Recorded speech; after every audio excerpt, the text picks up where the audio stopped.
This is, until it gets rained out again, Radio Free Cybertron episode 940. I'm Exvee, until I get rained out again.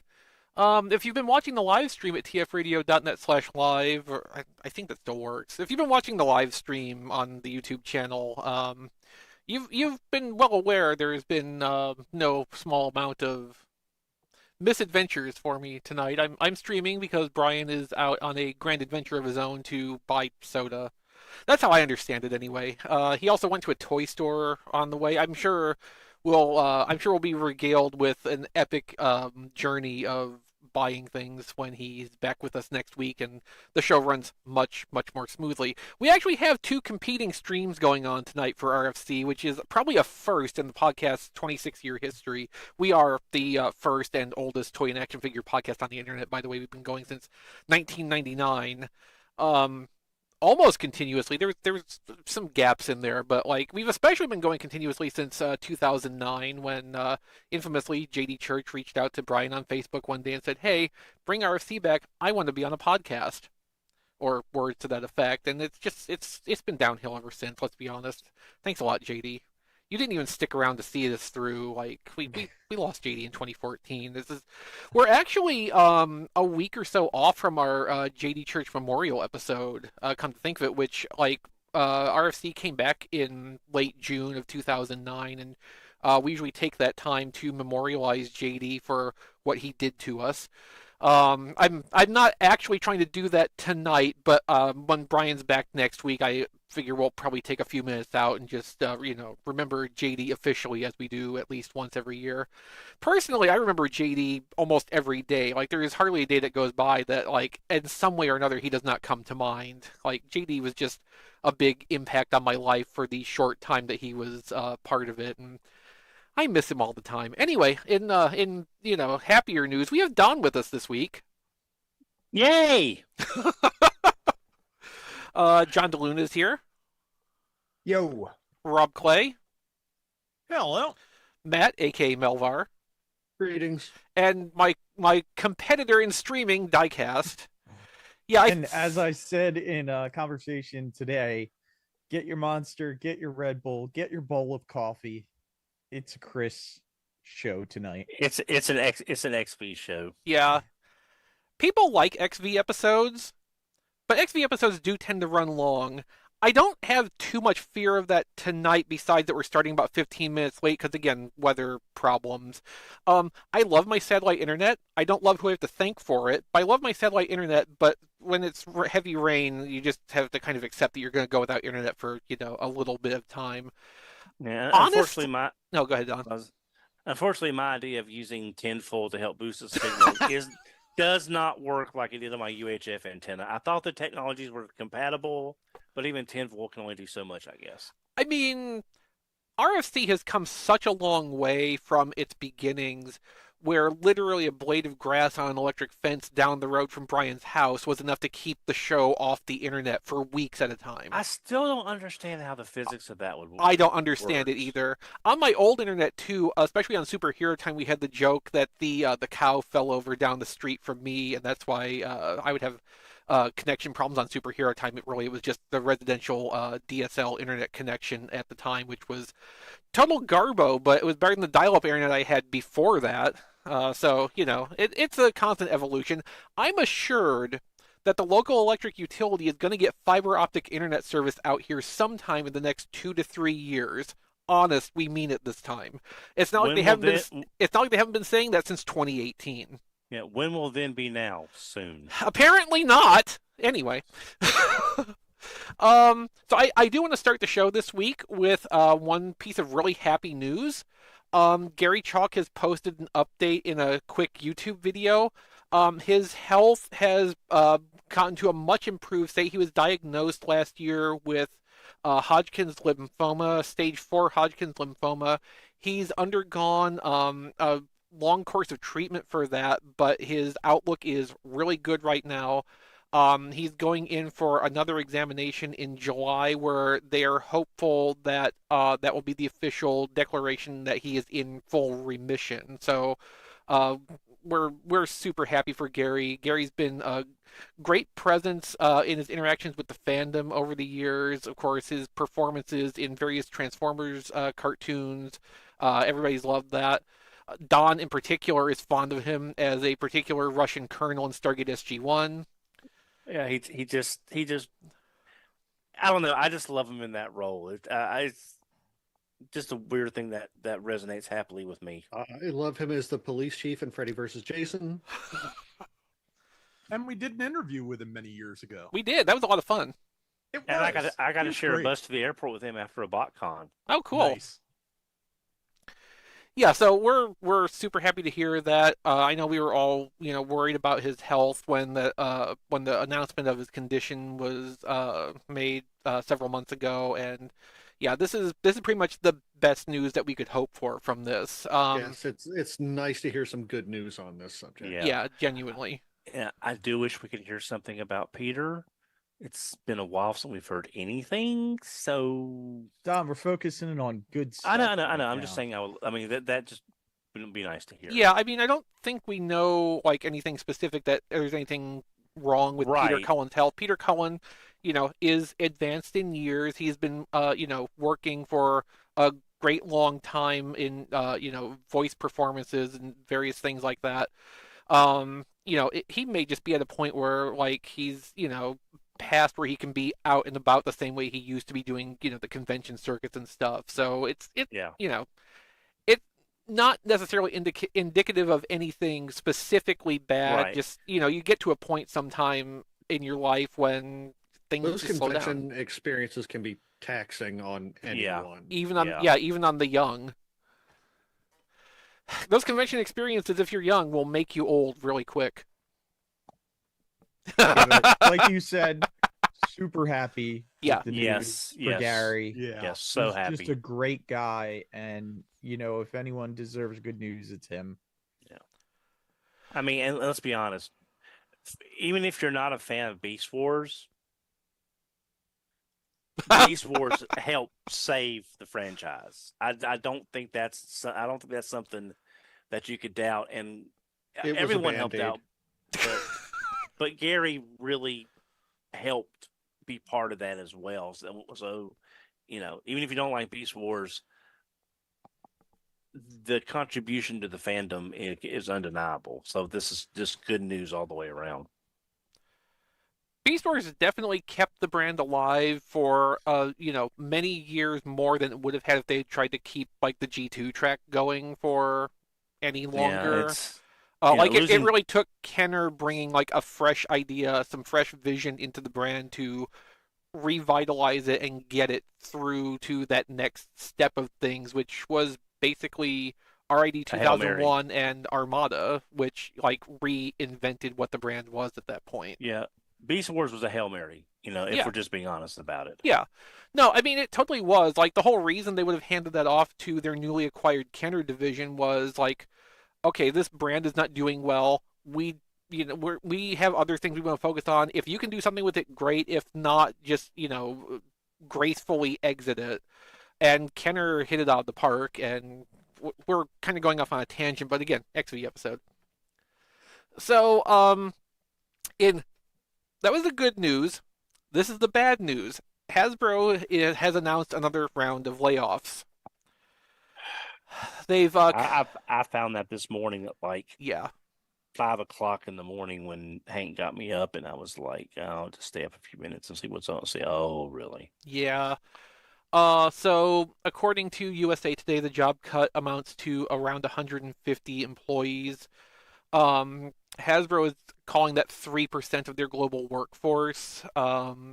They had about 5,000 employees as of their fiscal 2024 annual filing. So the Hasbro family is getting smaller and smaller, and probably feeling less like a family to some of these people who are probably getting increasingly worried about their jobs. Hasbro's spokesperson Abby Hodes told Reuters that they're aligning their structure with long-term goals, which is pretty much just corporate doublespeak for the finances are not doing well and we're trying to not sink.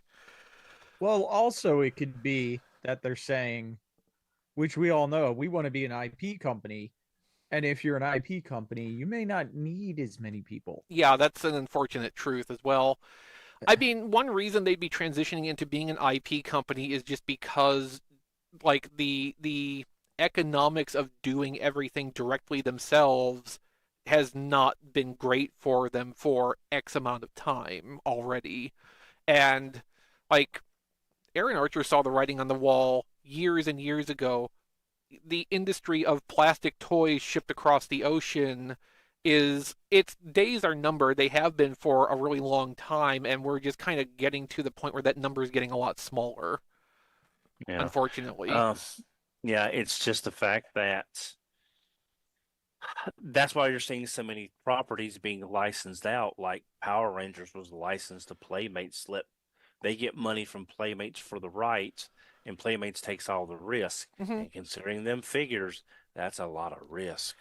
And But and like just the volume of licensed Transformers merchandise of almost every imaginable sort at this point.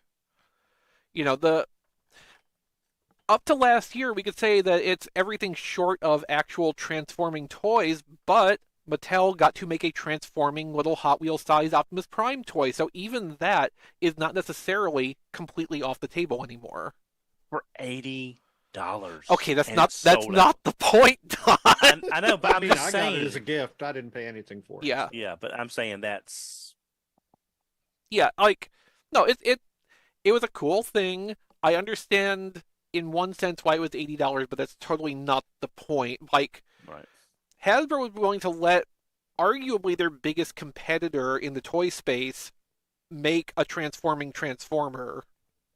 Technically, they're letting Lego do it too with their licensed Transformers kits.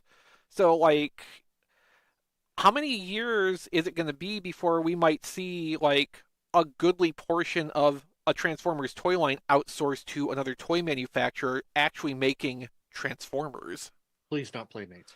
Please not Playmates. Yeah. Well, yeah, if Playmates it's- is the high bid, I mean, I hope Transformers will be one of the last properties to actually do that, fully sub out the IP. mhm.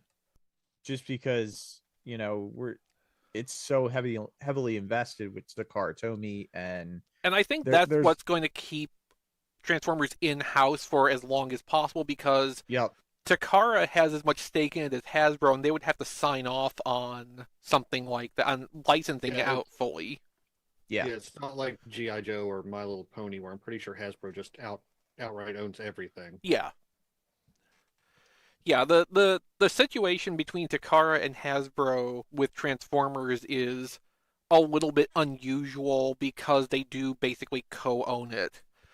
But again, we still see like a ton of licensed stuff go out, and a lot of that seems to be licensed specifically through Hasbro. So, uh, how far that option goes for them and how far they're going to be willing to take that, especially in the next couple of years, is going to be a big question mark. Unfortunately, like Diecast says, getting more into the IP side of things, getting into the licensing of manufacturing to other places, like, yeah, you don't need as big of a workforce to administrate that as to actually like run a manufacturing company. It's really regrettable that we're up to round. I've honestly lost count of Hasbro layoffs just in the last 2 years. I would say I hope we don't see any more for a while, but at this point, it feels like it's a quarterly expectation. The Yeah, and I kind of find this a little premature. The layoffs is just because they're also trying to blame it on tariffs, but I don't think we know the China deal yet. Well, the problem, Diecast, is that it doesn't really matter what the percentages are. It's the uncertainty of that it's going to be something, and probably something outrageous, makes any kind of future planning pretty much redundant. So they can't afford to be spending money on shaking their magic 8 ball to get an answer, because that's what's happening right now. the bottom line with this is, if anything, tariffs are a convenient excuse for Yes. what they probably Yes. already would have been trying to find a way to justify doing anyway. That's my point. That's my point, pretty much. Yeah. So, all right. So we've had the good news, we've had the bad news. Now it's time for the weird, which is Transformers is coming to PUBG Mobile. What's a PUBG Mobile? So PUBG is Player Unknown's Battlegrounds, which was like it was the thing that made like massive online battle games like of major thing that everybody started to jump in on. So like that's the game where like you start and you're parachuting out of a plane and you're on a field that keeps getting smaller, and your goal is to be the last person left at the end of it, and you probably won't be because, you know, everybody just comes and snipes you or runs you over with a bus or something. I thought that was Fortnite. That's where Fortnite got its format from. Yeah. Okay. All right. But Fortnite also includes, or at least used to include, construction in that, where this is just like a shooter game basically. Gotcha. Um, I honestly didn't know PUBG was still like an actively maintained thing with updates. Like I was sure, you know, some people out there still played it because some people just, you know, they play the same game for 30 or 40 years, and like look at the Mario speedrunners for instance. But apparently, yeah, at least the mobile version of PUBG is still getting like new content stuff, and with this update, you can be a transformer, like actually be a transformer. The press release even says like you can transform in this. And we were just talking about IP, and this is, you know, it's in Fortnite, it's in PUBG, it's, you know, it's pretty much anyone who wants Transformers in their game now. I think you have a pretty good chance of getting it. Yeah, it kind of seems that way. I like. I have to wonder how this affects the game balance, like especially with the being able to transform thing. You can use vehicles in PUBG, I know that much. So I guess this isn't too especially different from just like getting into a vehicle that you find, but it still feels like this would have to upset the gameplay mechanics a little bit. But the other thing is, like we've commented many times in the past about how Hasbro seems to arrive 2 to 3 years late at a fad, and like this is really no different because PUBG, as far as I know, is fairly passe at this point. So like they're I think they're coming fairly late on the game on this, literally. Let's see. We really do not have a lot to talk about tonight.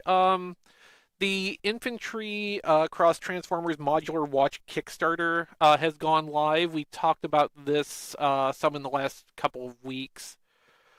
These are the modular watches, which this explains that without tools you can change the bands, the bezels, and like, you know, non-integral parts like that very quickly to customize the watch to however you want it. So the Kickstarter apparently had a goal of $2,547, which seems oddly low. That it like Especially for the price of the watch. see, like I feel like they went with a low goal number because they don't really need the Kickstarter. They're using the Kickstarter for advertising, Advertisement. yeah. But they had a goal of $2,500. They're up to almost 16,000 with 28 days still to go. So I mean, like this is absolutely going through, and I think the Kickstarter will just get you like, you know, early fulfillment of a watch if you buy a watch through this platform versus waiting for them to be generally available. These are not my favorite of the crossover watches that we've seen, but like they're okay. Like the purple banded Megatron one is kind of okay looking. I don't, I could wear that. Orange goes with purple, so like that'd probably be good accent coloring. But yeah, I don't really see myself getting one of these when the Kickstarter price is about $300. Yeah. But yeah, You for can buy, oh, go ahead, yeah, Don. you can buy a really good Timex for that if you just need a watch. I mean, I've also got a clock on my phone if I really need that. You could buy a smartwatch for that price and then put a Transformers skin on it. I mean, Oh, Python Patroller Don Jr. wants to know, did Brian back it? I guess we'll find out next week. Brian out of anyone, he would be the one to back this. Yeah, although I think he was kind of leaning more toward the watches we talked about last week, which were the more like subtle design ones. The Seiko. Yeah, well, these also have Seiko movement according to the information I saw. Ah, But the designs of these are a little bit different. yeah. Yeah, like obviously not at 300 something dollars. Like there would have been a time in my life where I would have been like really into the idea of okay, a nice like not hit you over the head kind of Transformers branded watch. Like that would have been something I would have been interested in up to a certain price point. I don't I don't think I'm at that anymore with this. Like maybe one of those like mostly silver ones that just has like the subtle logo and the grid pattern on it. Like if I could get that for $40 or $50, that would be like a maybe thing. But this is a little bit beyond for me, I think. It's just a little bit too branded. But then I also, you've seen me, I wear like plain unbranded shirts and everything too. I'm not really like about wearing, all the corporate logory. Same. I've just invented that word too, logory. Trademark, do not steal. All right, so Mark has gotten a couple of Instagram posts up since our last episode, focusing on, coincidentally, the two things I ordered or pre-ordered from last week's Transformers Tuesday reveals. So we have a behind-the-scenes post of Micronus Prime, which basically is just showing off everything they explained about it already. The power armor holds the Minicon inside. It has the little removable disc, which is supposed to be like the power source for it, and you can use the arms as like weaponizer armaments for other toys. And the wheel comes off. Mark described it as being used as a shield. Here, it's being used as a stool for the Minicon. But 6 of one, half a dozen of the other, basically. I love Yeah. how this looks. Oh, yeah, I it's- gotta get It this. Yeah. does a lot too. I mean, it's basically like a mega pretender too when you think about it. Yeah, it really is. Yeah. Yeah, no, this is one of the coolest like toy quality toys Transformers has done in some years. Yeah. Like I would like to see more design philosophy like this than anything else. It's I like ordered two. okay. I mean, I'm not going to take you to task for that because like I will totally buy this again when they do it when they release the recolor of it, Yeah. whatever that I may mean, be. the original picture before we knew all this made it look very kind of, oh, it's a Cybertronian thing. It doesn't have to look like anything. And now that we see what it's supposed to do, I'm a lot more interested in it. Yeah, I mean, it does everything that they explained during the stream, like the one wheeler mode, the power armor, and like the heavily referential minicon there. Like you're getting three references in one just with the minicon. You get Armada minicon panels, you get like a Fall of Cybertron minicon disc, and you get Micronus Prime based on Robots in Disguise 2015's depiction of the character. So like just in that you're getting a ton of like reference work there. And then you get that whole the like fun toy power suit that goes around it. Like there's just so much packed into this. I'm super super excited for this to come out. Also, that third photo, I am like 100% certain with Micronus holding that Chimera stone over his head as a Tron reference. Oh, maybe. Yeah, maybe it's just me. Wouldn't be the first time. Okay, so I will admit I've never actually seen Tron all the way through because every time I've tried to watch it, I've fallen asleep. You are not the first person to tell me that. Or is it just that it's not the first time I've told you that? Because I'm sure I've told you that before. Both actually. Oh. I'm Okay. pretty sure I've had other people tell me they fell asleep during Tron. Okay, Yeah. fair enough. The last time when I saw Tron, the first and only time, was in theaters when it came out. So I've not seen it since I was a small child. Did you fall asleep? Maybe. I know everybody talks well of Tron, but like I can't make it through that movie. I'm sorry. Do they? I mean, I think they talk well of what it tried to be, I guess. I don't know. The second movie is something. Hey, good news, Exvee. Yeah. There's a third movie coming out. Looks very And it's exciting. got Jared Leto. That's the bad news. I was trying to protect him. It's Yeah. like they're trying to kill the franchise. yeah, I will say that the Tron video game was kind of awesome, and at least we got that from it. There It were made a quite good few level in for- Kingdom Hearts. There were quite a few on the 2600 that were like entertaining, if not particularly like outstanding or anything. Okay, so we also have a post for Venom, the last of our deluxe Insecticons. He's a cicada. Yes. I did not know that. Oh, okay. Thanks to Mark's post, I was reading through that and I was like, huh, that's what he is. Well, it's all bugs to me. Yeah.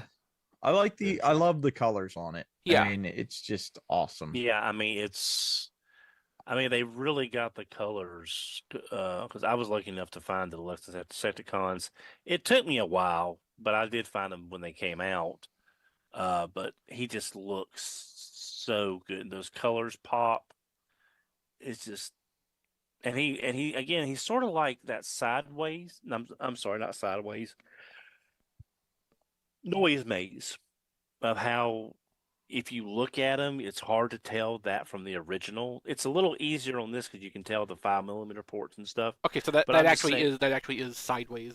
Sideways and noise maze are the same thing. Just one's a Sorry, Galaxy sorry. Force name. Yeah, but I'm just saying that if you put them side by side and just take a casual look at them, you'd have that same situation with Venom here. Mhm. Where's this guy from? Is he like a G2 character? No, Just no, this colors, is or- no. What? So in G1, there was the 3 Insecticons that were in the cartoon, right? So those were Diaclone import toys, just like all the car robots. But they wanted more Insecticons, so they licensed a set of Bandai toys.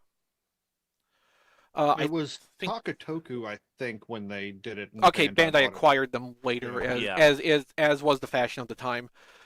But yeah, they licensed 4 more transforming insect robot toys and released them in Transformers as the deluxe Insecticons. They had no media presence anywhere that I know Okay. of, That's also where the Whirlwind Roadbuster toys came from. Right. but from different Doorback. lines, I think. Yeah. Same company. Yeah, same company. But yeah. Yeah. So Okay. because Diecast, they were trying to find anything to fill out the Transformers line because it was selling so well, and all that kind of fit the motif. But since they were owned by Bandai, they couldn't be included in the cartoon because the cartoon aired in Japan, where, Yeah, I was just like, Transformers I is don't Takara thing. remember, these characters ever showing up in G1. Yeah. So Yeah, they didn't. They just had toys. Yeah. Because they were legally not allowed to be shown in Japan in a Takara related cartoon because they were owned by Bandai. Yeah. and It's I the- don't honestly ever remember seeing these in the store, or I didn't know anyone who had these toys. Not Okay, that- okay, Don's raising his hand, but Diecast didn't know Don back then. Yeah, yeah. I mean, I found everybody but Chop Shop at a Rose's regional chain, but it took me 7 years to find a Chop Shop because apparently he was 1 or 2 per case, and it took me forever to find them. But yeah, it's just they were just pulling. It's like they were pulling in whatever they could to flesh out the line. Yeah. But I don't think it got a wide because I only ever saw them at that one Roses. I never saw them in any other stores. So I don't know how widespread the distribution was on those. I mean, Can I just I say was. how Oh, go ahead. I was gonna say just how interesting it is to hear Don talk about short packed G1 Transformers when we were all like toddlers to like 8-year-olds, and Well, again, that concept is just lost on us. It's awesome, Don. I was probably 15 or 16 at the time. I wasn't quite driving yet. I had my license but no vehicle at the time, so I didn't go to a lot of places yet. But the places I did go to, I found my G1 Brainstorm at Eckerd, which was a drugstore, for $11.71 on clearance. So I checked these places, and that's the only place I ever saw them was this one department store. It was the same roses where they had Mr. Hard Hat on an end cap for $9, and I didn't buy it. I don't know what that means, Don. Mr. Hard Hat was a Zybot. No, it was a converters combiner. I'll try to find a picture. Oh, weird. I just imagine like 7-year-old John in a Toys R Us looking at like the wall of Transformers, and a 18-year-old man points out Swoop or something and says, "Ooh, that one's short packed. That's a good get." And my little brain just saying, "Pardon me? What? Huh?" Yeah, I this character was not on my radar. I've seen like Chop Shop and stuff because they've done Chop Shop a bunch of times. Yeah. This one's just like, kind of blew my mind. Kind of, who is that? Like, so Chop Shop seems like the one that kind of got a lot of play because it's like the closest looking to a Diaclone Insecticon, in my opinion. So like that's the easiest one to try to like fold in without going kind of crazy.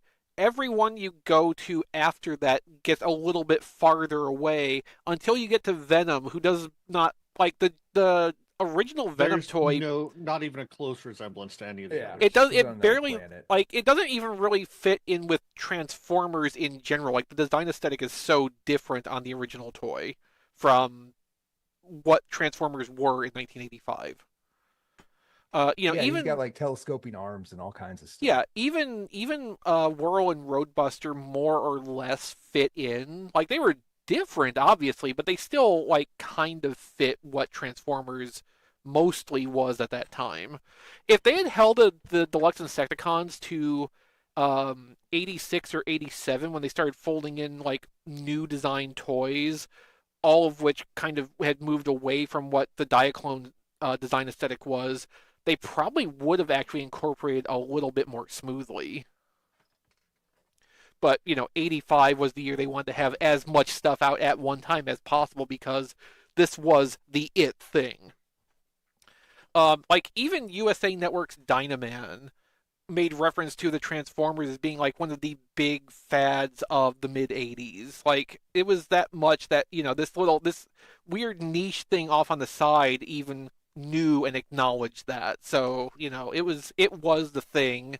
And it's like the closest equivalent in modern stuff I can think of is how for both Revenge of the Fallen and the Iron Man 2 movie toy line, like the production and the scope of those lines was amped up by 3 to 4 times versus what the previous movies' toy lines were because those were such big sellers. It just was not nearly as fast of a turnaround time for that because it was all new production. But like, yeah, there was such a demand that that's why all this weird stuff was in the 85 toy line predominantly. Anyway, so apparently one of the deluxe Insecticons was short packed. The earliest thing I knew of being short packed when I was a child collecting toy lines was the first run of Counselor Troy in the Playmates Star Trek: The Next Generation line, because supposedly that was one per case of figures, and true enough, that was really hard to find when those toys first came out. I did get one at some point when that line was current, but it was not like in the first year, I don't think. Like that was an ongoing thing to try to find that. Which outfit was that? The like lavender one. Oh, Yeah. okay. The the maroon burgundy-ish one. That was from the second or third year of the line when they were doing the season 2 style uniforms. Okay. Yeah. And that one was a John lot will easier. appreciate. Yeah, John will appreciate this. The first figure that I remember, I don't know that it was necessarily short packed, but it was very hard to get. So I'm assuming it was short packed. Was Ray Fillet for the Teenage Mutant Ninja Turtles? Yeah, interesting. I think there was a Super reason interesting. for that, though, which was because they first tried to sell that toy as Rayman, and for whatever reason they could not do that. So I think a small number of that came out, and they had to stop shipment of that, and then they repackaged whatever stock they had as Ray Fillet then and reshipped that. The Ray Fillet version, as far as I know, was not that hard to get. Yeah, it was. In fact, it was not Rayman. It was Man Ray, which Man happens Ray. to be the name of a fairly well-known, not safe for work photographer from, I believe, the 50s or so. Okay, see, that makes a lot more sense then, doesn't it? Yes. Yeah, or even now that I think about it, like Krang and April O'Neil were very hard to find, like the very first Krang and April O'Neil. So they may have been short packed as well.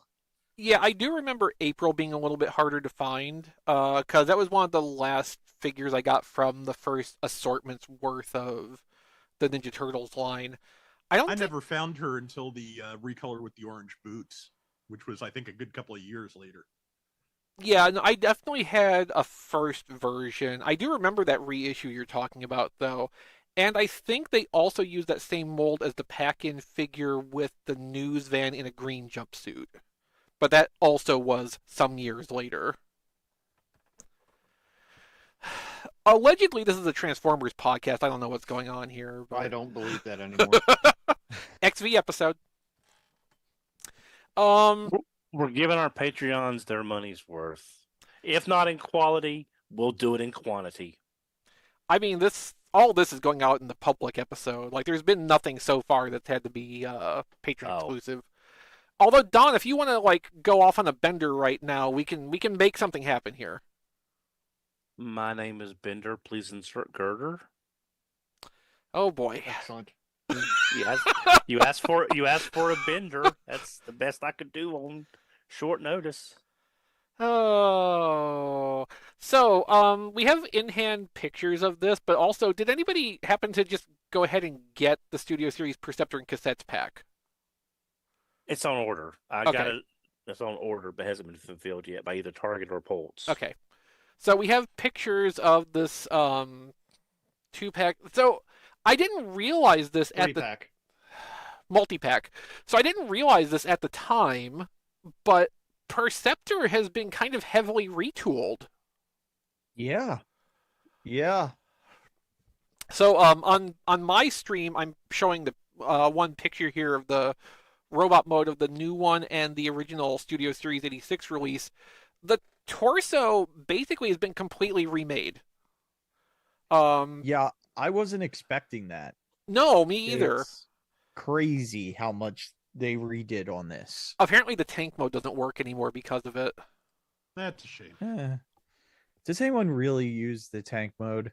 Not on the 86 one. I like it on the Titan's Return Perceptor, Yeah. but I like everything about Titan's Return Perceptor, so, your mileage may vary. How can you not? He turns into his own hospital bed. That's a way to look at it, yeah. But yeah, the entire torso has been remade and it's like 10% wider. And maybe a little taller too, actually. This is so weird. It is. Some of the details are different on the back. Like you don't even notice it till you're like really looking at it that the details are different. And it's amazing they've done this on a Perceptor, that this is the fourth time getting it, if you count the magnificent Magnificus. Thank you. That repaint. So this is the fourth time we've gotten this mold, and now it's being this much reworked.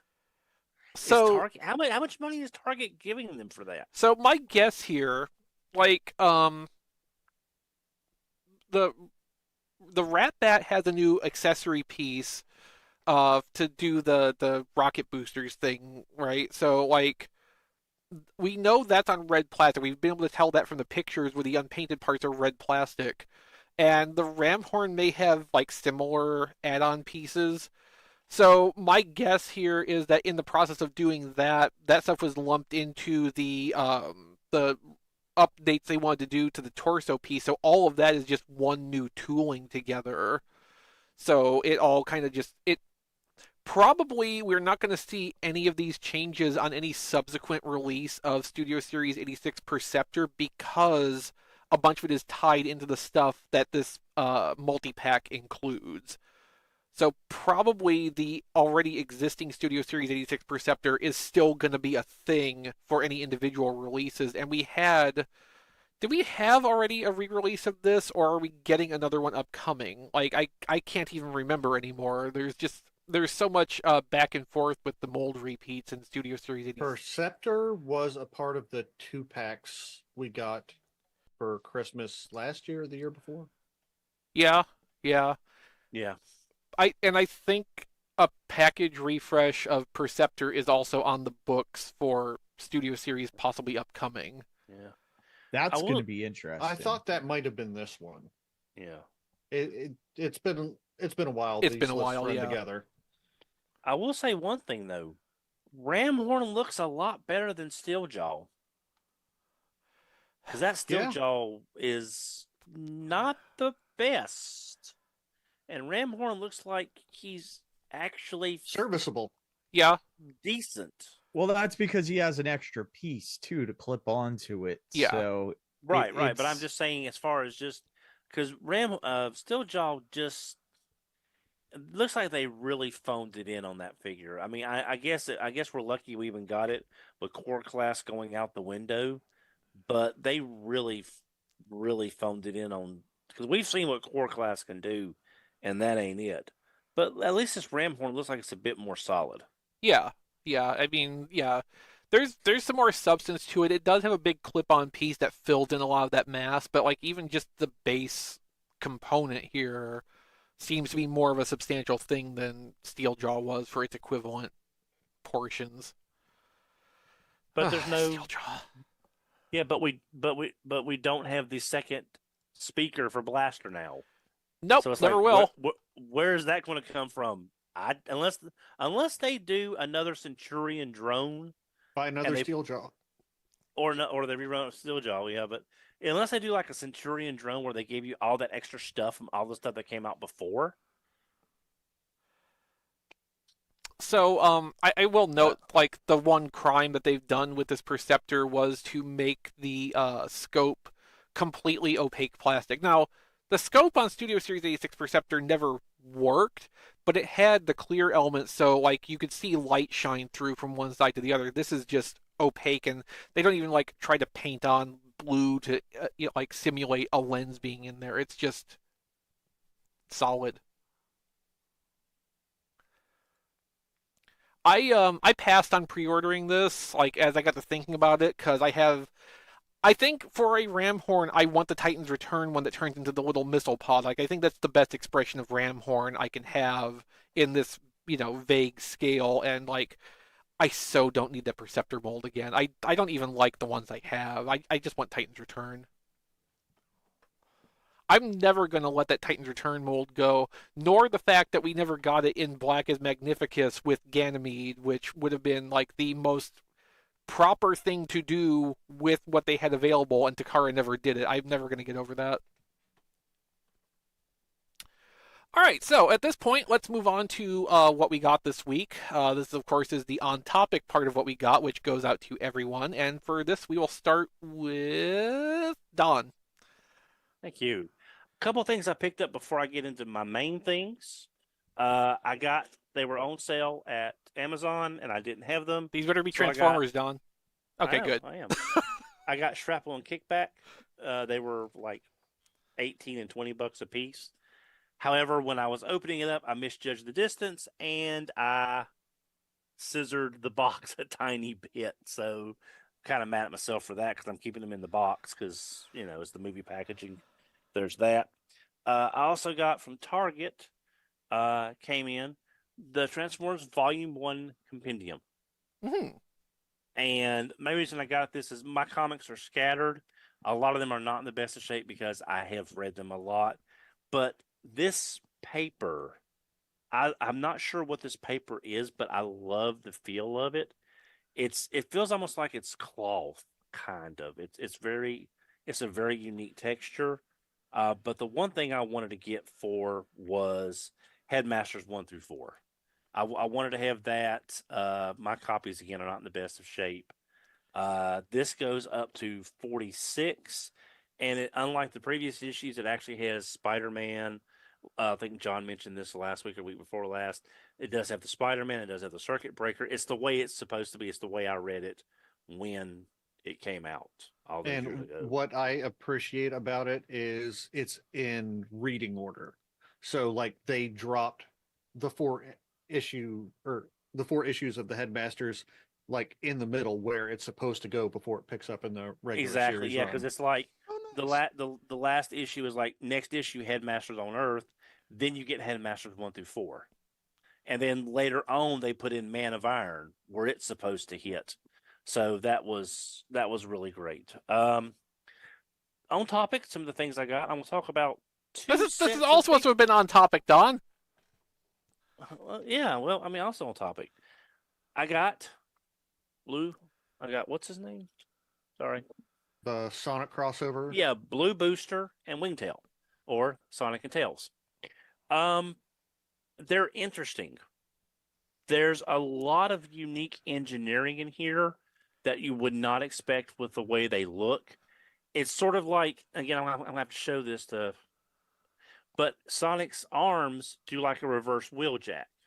They kind of, instead of like going up to form the back, they go under the back of the car, and the fists tab in under the tail lights. So it compacts. You combine them with the legs sideways, but it needs like a lot of figures. It needs about 10% more mass for all this engineering to pay off because it's a very tight fit. But it compacts very well. It rolls great. You don't, other than the hands and stuff, you don't see a robot in there unless you just sort of like, oh, those are the feet, stuff like that. Very interesting transformation. Um, Again, just a little frustrating because of some of the tolerances and the clearance issues needed, but not a bad figure. The one I was really most excited for is Wingtail, the Tails figure. It would be a lot better if everything wasn't friction together. Like the wings on the bottom, there's a panel here that's just a 5 millimeter port. There's nothing really holding this in, so you can pull half the wing off while you're transforming it. But other than the feet, everything is inside the tailspin, the tail section, and this front. Your hands are right there. You can see those. But everything else is compact. Everything folds away. And the weird thing is, it's another biplane. And I will get to the other one in just a moment. And if I had a nickel for every biplane transform we have, I'd have 4 nickels, which is odd that it happened that many times. I like them. If you can get them on sale, maybe a little less than what Target had them for originally. And because I got my set for 35. Because it was on sale with that $20 off, whatever the case may be. So that made 2 deluxes for like $17, kind of. So I like them, but they are frustrating as far as Sonic being a little hard to maneuver the stuff because of the space constraints, and Tails being hard because stuff wants to pop off. Because if it's not on a ball joint, it's a 5 millimeter clip or a 5 millimeter port hole. But they're nice. I like them. I'm glad I got them. The other sets, you know what this set is. You know I got it. Hearts of Steel, Starscream, and Optimus. Optimus is very nice, with the exception of when he goes into train mode, he turns super compact. We've seen the pictures. The problem is the legs peg into two places, and one of those places is the arm, which moves. So you have to hold the arm, line up the tabs. It's just a little it's fairly smooth until the end, and then it gets kind of frustrating because it's sort of like the Star Wars Death Star Vader figure. You put in one panel, another panel pops off. You put another panel in, the first one pops off. It's kind of frustrating like that. But it does look good. It is a little small. I'm hoping for a third-party cold tender for sure. I'm hoping for a third-party Thomas face. I'm sure that's probably already in the works. Because you can see right here, when you try to peg the legs into the side. So Don's holding this up to video, Yeah. and there's a big gap Yeah. in two of the side panels Yeah, that's what for I'm saying. 99% of our audience who is not watching video. Right, I was going to explain Brian that. would be reminding us that this is a podcast and audio. Right. And That I goes was out gonna on the It's an explain internet. that. audio podcast. I was going to get to that. That I'm saying, there is. Don, you're just doing it wrong. Okay, let Don continue, please. Okay. So other than that, it's a matter of clearances. Stuff kind of has to land right for the final stages to get together. That's why he'll be in robot mode all the time. It's just a little frustrating to get him in that. The better of the two sets. Wait, before surprisingly, you go to that though, you had Nightmare for Commander, right? I have them. Yes. Yeah, so I mean, obviously it's going to be two very different kinds of toys, but as far as comparative engineering to get a robot to be a locomotive and back again, what do you think actually landed it better?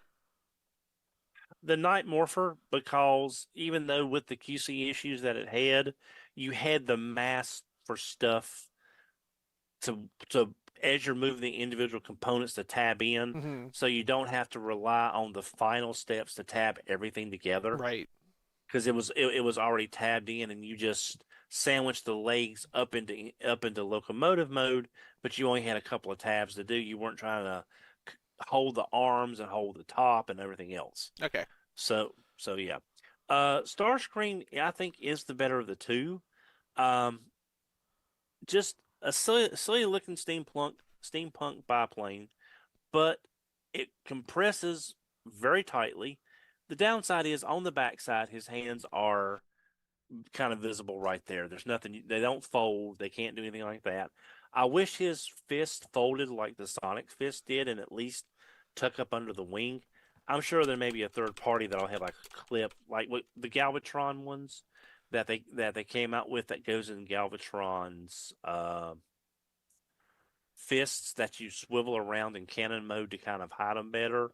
I'm sure they'll do something like that.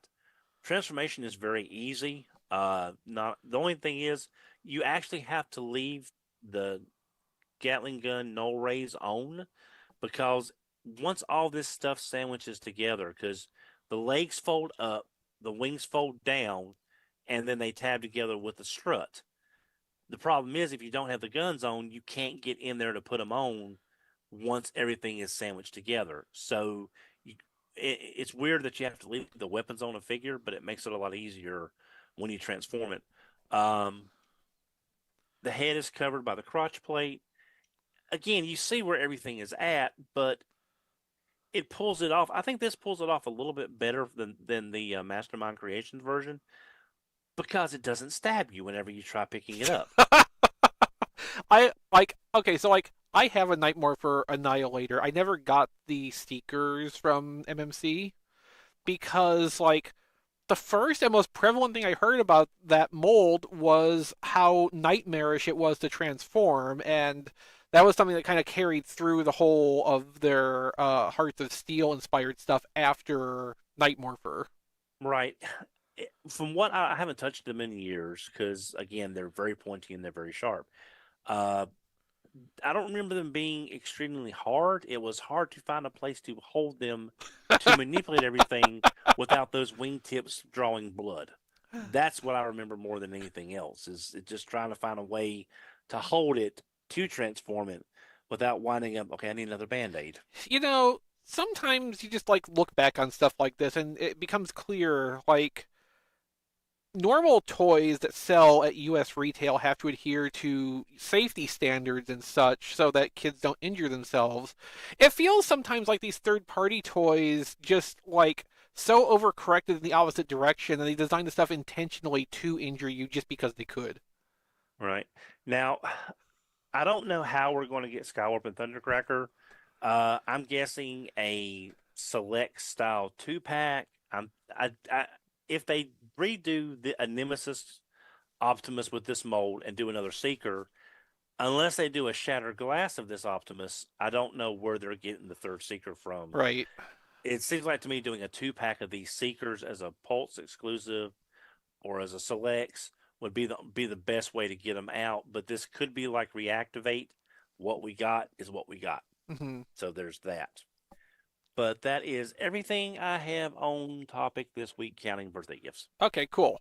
John DeLuna. Yeah, so I got today, I haven't opened them yet, but I got 4 of the new classifieds that shipped from Amazon this week. And they're really good. The sculpts are really nice. It feels like it's been forever since I got the classifieds. No Transformers still. I'm still on that drought. Mm. So let me see here. So yeah, I mean that we'll get to that. I do have one thing that we'll get to that in detail later, but I do have one Transformers tidbit. So you guys know I've been going through my collection trying to kind of like thin it out, right? And one of the things that I found in my video game bins was Devastation. And I haven't played Devastation since it was new. I beat it and that was it, put it away. Come to find out that apparently Devastation is like quickly rising in value. Did you guys know this? Yeah. PS4 Transformers Devastation is clearly like in the next few years, it's going to be $500 sealed, $600 sealed. It's already like $250 sealed. And that kind of makes sense just because I don't think it's available digitally right now It's because not. Because Activision. So and I think even open, it's 80 to 100, depending on the condition, right? Man, I gave one of those away for free. So it was really crazy to see that. Now I didn't see on eBay any graded versions, but like clearly, like it is on the rise. You know what I'm saying? So I found that fascinating. Mhm. Anyway, that a good story, but not a lot of Transformers product this week. Matt? Yes. I finally got Studio Series 86 Bone Crusher. I immediately ordered the DNA upgrade kits for these. Because, I mean, I like Bone Crusher, but his forearms are just too tiny. Like he's a very stubby looking guy.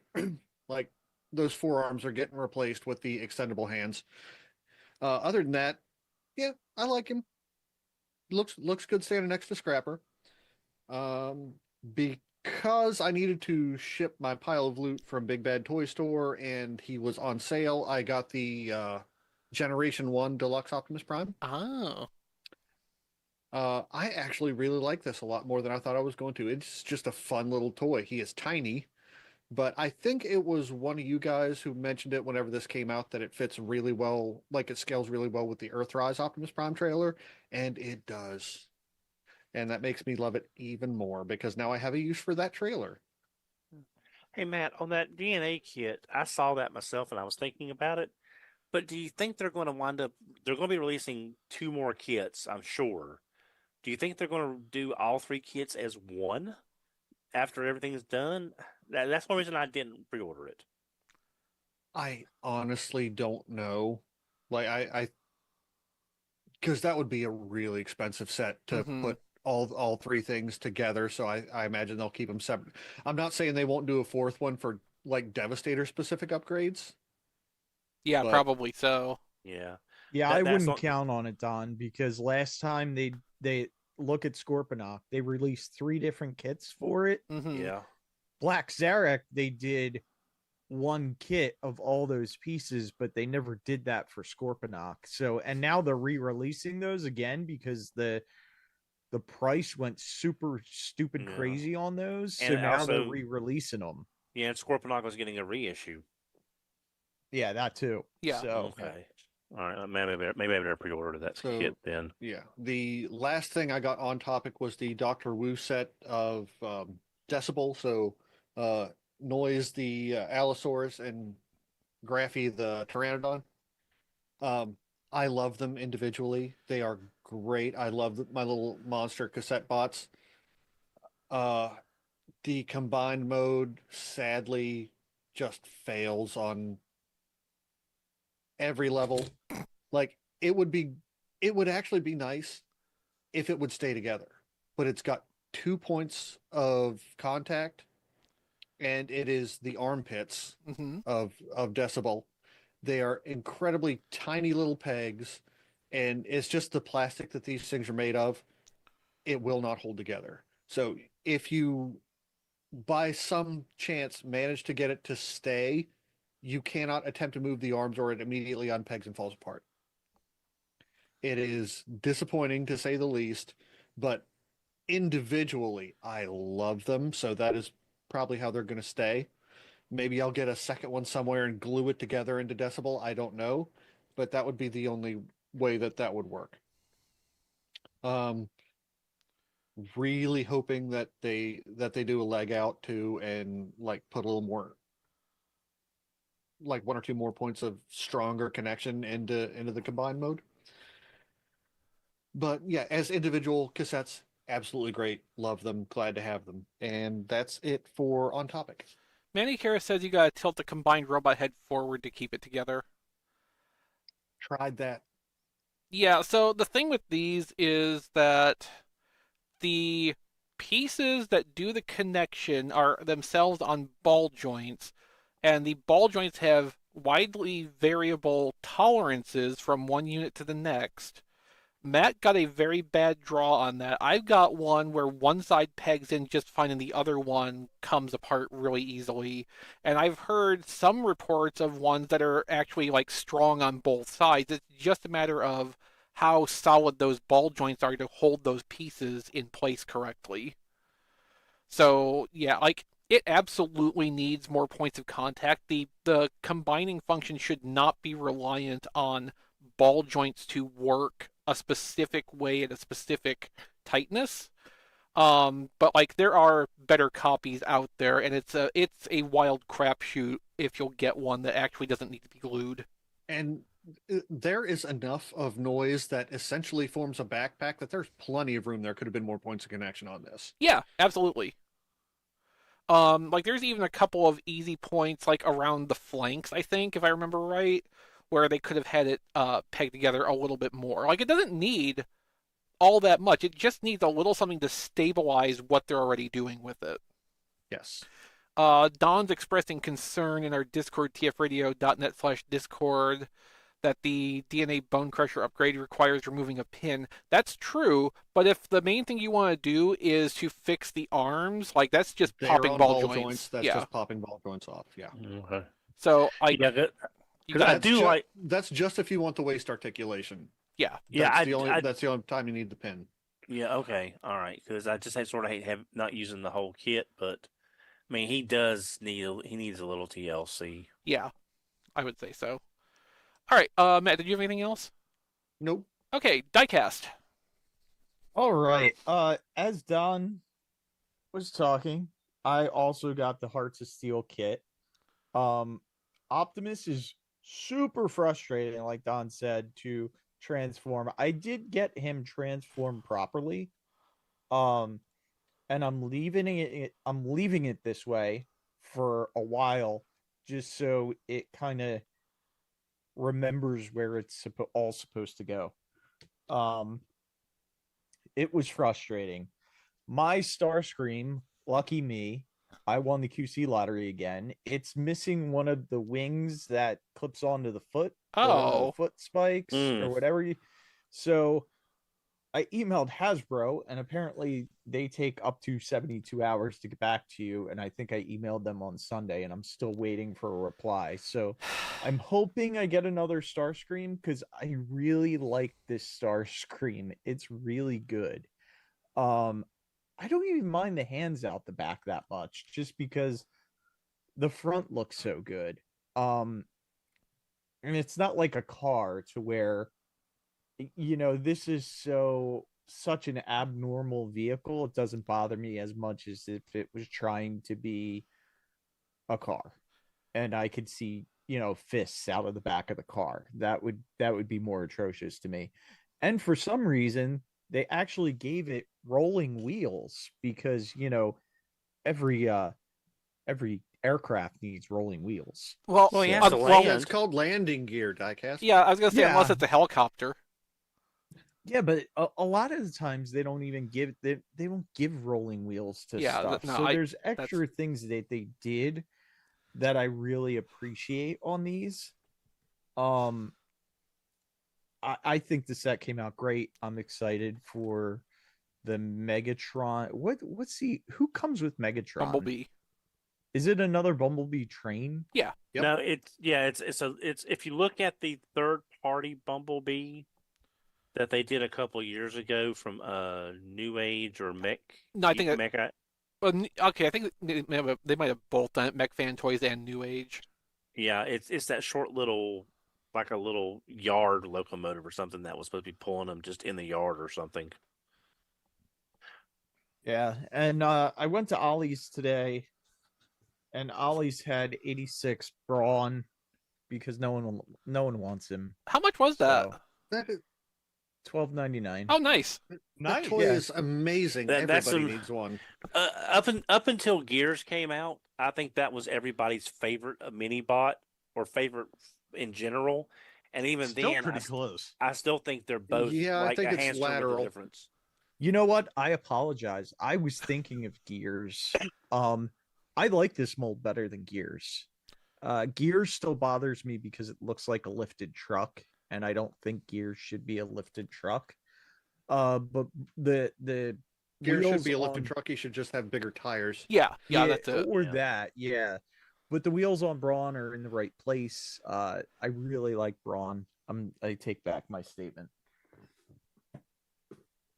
The other thing they had is they had the core class. So I got an Ironhide because I think Ironhide's a really good mold. And then I also got Terracon Freezer Oh, neat. because I think Well, that's yeah. the one I was missing. I'm not sure. Well, the Freezer and the other re-release of him, Novocaine. Yeah. Novocaine, yeah, those like all dried up like almost as fast as Scourge did because Scourge vanishes off shelves, and then I saw a handful of those, and then they all vanished. Yeah, as well. because Novocaine, I think, was the same wave that Red Rumble came out in. And that seemed to be really hard to find in stores. I only saw like a sign of that wave once, and I think that was the movie Bumblebee. That was also one of the casemates. So yeah, like that. I was looking for the Noah figure, the exosuit Noah, and I never saw one of those in person. Like those two waves seemed to just like if they showed up once and then were just gone. They like the saturation on those was so poor. Yeah, I passed on that Noah, and I saw it once. Thought I'll pick it up later, and there was never a later. I think they'll be next on the round showing up at a discount store. There has to be more of those unless they just cut production way back. Because they also had the core class RC, and which I think was Revenge of the or Rise of the Beast. Rise of the Beasts, and that one was pretty well available in store. Yeah. So I'm thinking either they they cut back on the core class significantly, or there's a bunch out there that are eventually going to show up somewhere. Could be Ross at the holidays again. Yeah. It could be. The other thing I picked up at Ollie's was they had a 2-pack, which I think these originally came from Walmart. Yeah, it was The a wall. 86 RC and the Sideways. I don't know if I ever picked up Sideways. And the 86 RC, I think I have an upgrade kit for. So how much was So- that? That was 1998. Okay. That's what they were. That's what they were. Well, that's what they finally dropped down to. They started out at 24 for 2 deluxes was great, and then they dropped down to like 19.99 in some places. Yeah. And one of the other Ollies, I actually stopped at 2 today. One of the other Ollies had Bumblebee RC, Deluxe Bumblebee RC, and Bumblebee Ratchet. Or no, I'm sorry, Ironhide. Oh yeah. Which I did not pick up. I left them because I have both of those figures. But yeah, so Ollie's here and there is getting a little bit of stuff. And then the last thing I picked up is some theft. Not I stole it, I paid for it, but it's a knockoff Optimus Prime, the 86 Commander Optimus Prime that did not come with the trailer. So it's just Prime by himself. And yeah, it's great. I'm gonna probably use this one for robot mode. Or I'm sorry, vehicle mode, because I'm also getting that DNA upgrade kit for robot mode for my official Optimus Prime. So that's not the one that came with a Megatron arm, right? Because there's one coming out that's the 86 Optimus. Yeah, so that has there's a bunch of bootlegs of Studio Series 86 Optimus either available or in the works. So some of us in the Discord, tfradio.net/Discord, have actually been watching the progress on these for the last few weeks. So there's an Optimus version. There is a Nemesis colors. I think there is Shattered Glass colors also, and an Ultra Magnus Cab colors one, which is all just straight theft, basically. Like it's Yes. the mold with no changes as far as we can determine. Someone is also doing a version of it with a bunch of extra parts. That's the one I'm really keeping an eye on. I think that one also comes with the trailer, but that has the Skybound, the Megatron arm. It's got a Starscream head and shoulder intakes and the wings that you can clip onto it. And it also has a little filler piece for the back of the cab, which is they've styled it like a semi-cab air conditioner auxiliary power unit thing. But like it fills in that one little space in the cab where there's that opening in the back, and basically like as perfect as the vehicle mode was to start with, it kind of fills that in and finishes it off and makes it ideal, more or less. But yeah, there's a lot of these floating around right now. And surely more to come. I've particularly was watching for the Ultra Magnus Colors one, but now with the Target 4-pack Ultra Magnus and my hopes for the future with that's probably going to supersede that. But I do kind of want to get that more accessories version at some point when that becomes available. Theft be damned. I'm sure Yeah, and I Hasbro bought is going this- to get around to recolors of that mold anyway. Yeah. Well, yeah, they're already doing the Dead Optimus Prime, which is going to be off this mold. But yeah, I ordered the extra pieces because you can order this and the extra pieces, which is the trailer, the Starscream parts, the Megatron arm, as an additional kit. It's just not out yet, so I'll get that when that comes out. And Transformers wise, that's all I got this week. Okay, cool. Ham Sandwiches is exclusive to our patrons. You can sign up to our Patreon at patreon.com/tfradio. Becoming a patron is the best way to support Radio Free Cybertron and everything we do here. We literally could not keep doing our shows without your help and support, and we appreciate everyone who is a patron. Of course, if you become a patron at the touch tier, you get some special benefits, like being able to be on There Goes My Money, which I host a couple times each month, and sometimes I even post episodes of There Goes My Money that we've recorded. Um, if you are one of our touch patrons, you also get a special shout out on RFC after our What We Got segment, and I'm going to do that right now. And this is totally not stalling so that I can get that tab loaded up. So I want to thank our touch patrons, Kevin Dorsey, Sent the Proto, Mollusk Koenig, Daniel Scott, Nathan's Fast Talk Food Reviews, Trickster, Here's Why It's Cool, Ryan Bona, Emmett Stresovich, Rabbits, Hector Bones, Joey Russell, Sean Williamson, whose last name is still not capitalized on tfradio.net/credits. Brian needs to get around and fix that. Spider Bob, Sean Hamilton, Sean Bratton, and Crazy Word. I'm assuming this WEHRD is supposed to be pronounced Word. If that's incorrect, please let us know and we'll get that right next week. But thank you to all of our touch patrons so much.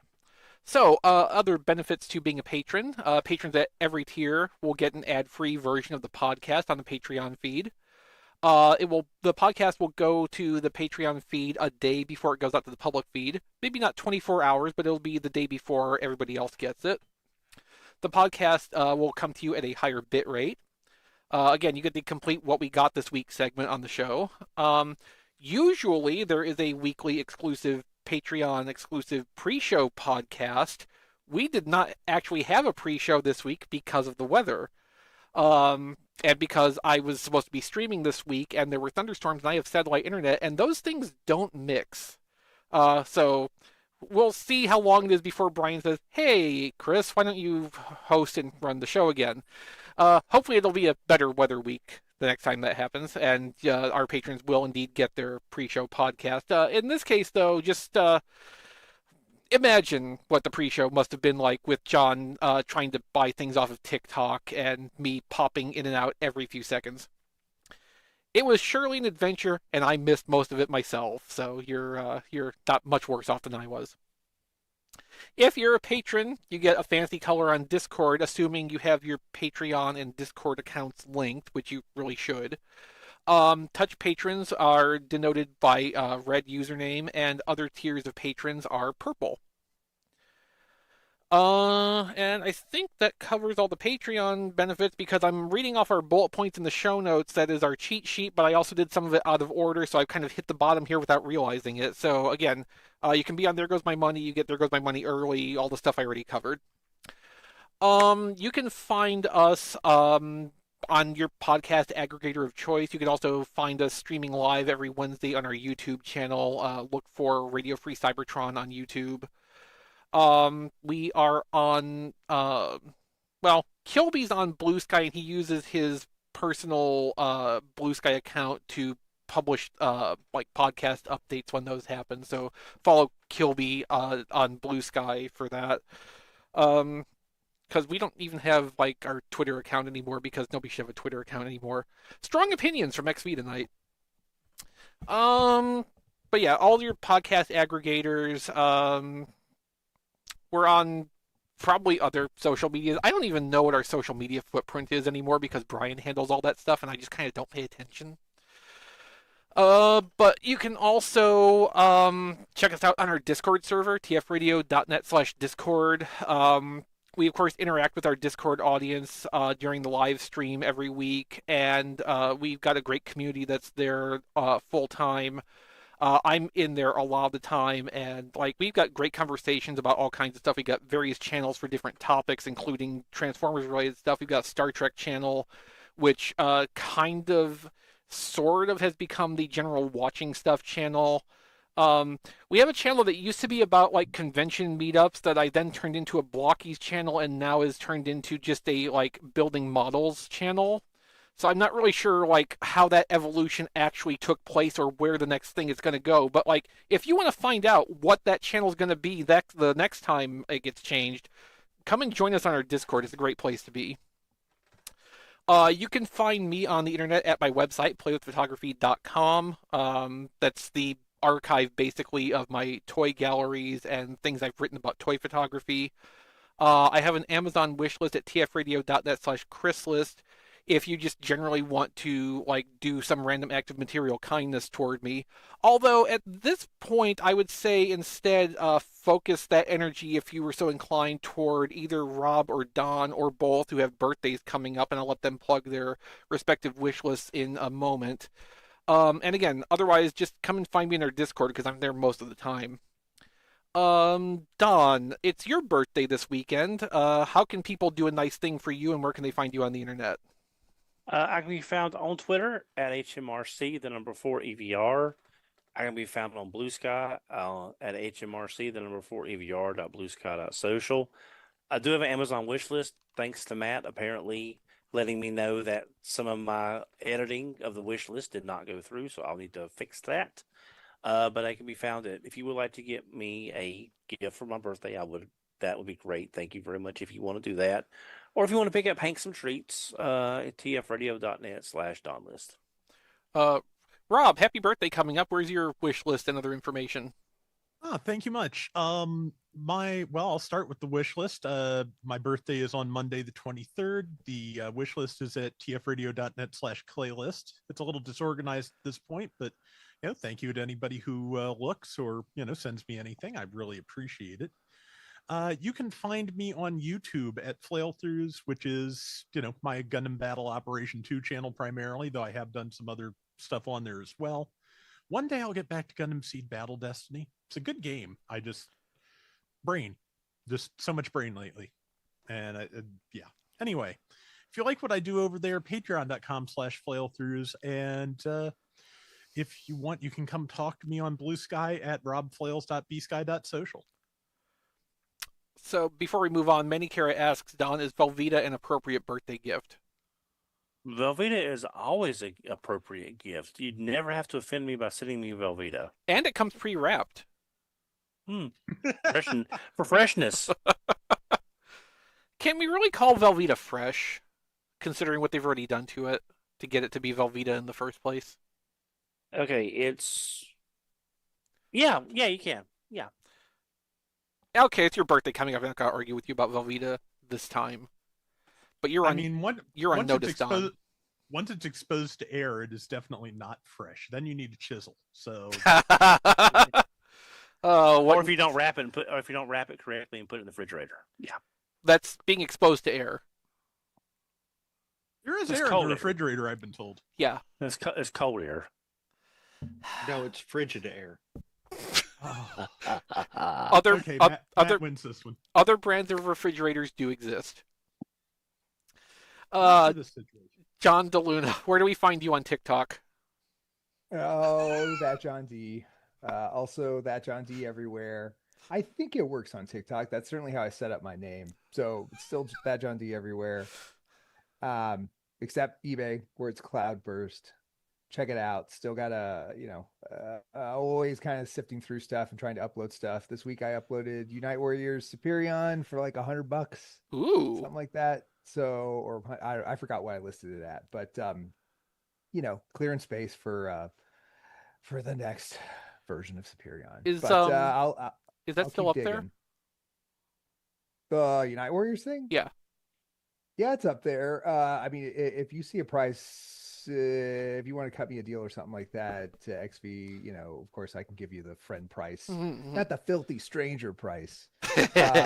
Something maybe more aligned with the patron price. But anyway, yeah, I think it's still up there. I haven't seen a sold notification, so it's still there. Anyway, I'll investigate that later. Yes, subscribe and follow. Smash that like button. Cloudburst on you. Matt, where do we find you on TikTok? You won't. You can find me on Blue Sky at melvar.bsky.social with 3 L's and 2 R's. Matt, I'm going to tell you something right now. I've never felt more old or overwhelmed than my first 10 seconds on TikTok. My immediate response was, how do I stop this? Make it stop. I completely understand that. That's why I avoid it like the plague. Yeah, Christy said I needed to download TikTok. I said, no, do not want. Diecast, are you going to start posting reviews on TikTok? No, I'm not on TikTok either. Oh, where are you? But you can find me on X and Blue Sky at Diecast2. You can like my reviews on youtube.com/RFC reviews or tfradio.net/reviews. You can like my Facebook page at Reviews by Diecast. And I do have an Amazon wish list. My birthday is in July, so it's after Rob and Don's, but still important. And that Upcoming. is tfradio.net/diecast list. And you can also find me streaming this episode, battling Chris, since apparently we're doing a streaming battle. Well, that's certainly better than any super white boy ass rap battle that we could have tried to do. Yeah. Yeah. Epic Stream Battles of RFC. Extreme can Battles of definitely- RFC. That's the episode title. Thank you. I can definitely not rap, so Me either. this is pretty much all I can do. But yeah, don't forget to check out tfradio.net/discord because we hang out in there. We got a good group, and it's a lot of fun. Oh, Matt, I'm so happy. Thank you. Again, Brian Kilby is not here. You can find him on Blue Sky at kilby.bsky.social, or his website is at briankilby.com. Also, Rob Springer is not part of the show on a regular basis and hasn't been for a very long time, but Rob is and always will be part of the RFC family. You can find him at zonebase.org and his Transform Squadron podcast. There is not one this month, my understanding, but he will be working on that and bring us a new episode of that in the very near future. So keep a watch for that on the main Transformers podcast feed on tfradio.net. And of course, you can find the show notes for this episode, brief though they are. There was not a lot of news topics to talk about this week at tfradio.net/940. That's our cheat code for that. The show notes for whatever episode should be at tfradio.net/the episode number. So if you're ever looking for links to the stuff we're talking about, keep that in mind, and that's how you can go and find the specific notes that we've worked off of for this week's episode. So I think that'll do it for us this week.